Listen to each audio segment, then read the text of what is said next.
Vitamin A, C, fibre இன்னும் நிறைய இருக்குது. இதில் சொல்லப்போனால் அத்தனையும் இருக்கிற இந்த இதுவை நம்ம வீட்லேயே ஜாம் மாதிரி செஞ்சு கொடுத்தோம்னா குழந்தைங்க ரொம்ப விரும்பியும் சாப்பிடுவாங்க. இது ஈஸியாகவும் செஞ்சிடலாம். நம்ம கொய்யா பழத்தில் தான் ஜாம் செய்ய போகிறோம். அதுக்கு நம்ம கடாயை வச்சுட்டு அதில் சர்க்கரை 1 கப் சேர்த்துக்கோங்க.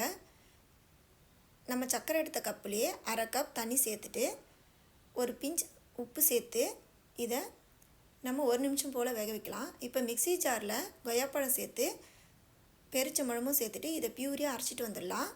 இப்போ கடாயில் அந்த பியூரியை நம்ம ஆட் பண்ணிக்கலாம்.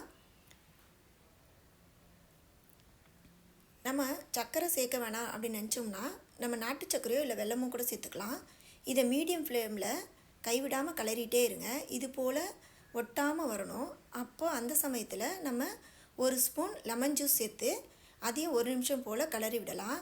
இப்போ பாருங்கள், அது லைட் ப்ரௌனிஷ் கலரில் வந்திருக்கு. இப்போ இந்த மாதிரி கலரில் கெட்டியாக வரும்போது இது நமக்கு தேவையான ஜாம் பதம் வந்திருக்கு. இதை நம்ம ஒரு மிக்ஸி பவுலில் மாற்றிக்கலாம். இதில் நம்ம எந்த ப்ரெசர்வேட்டிவுமே சேர்க்கலை. இப்போ இந்த கலர் வேணாம், எனக்கு கலரோடு வேணும் அப்படின்னு நினச்சோம்னா நம்ம என்ன பண்ணலான்னா வீட்டில் இருக்கிற ஃபுட் கலரை கூட ஒரு பிஞ்ச் சேர்த்து நல்லா மிக்ஸ் பண்ணி விட்டோம்னா அது கலராக ப்ரௌனிஷ் ரெட் கலரில் வந்துடும்.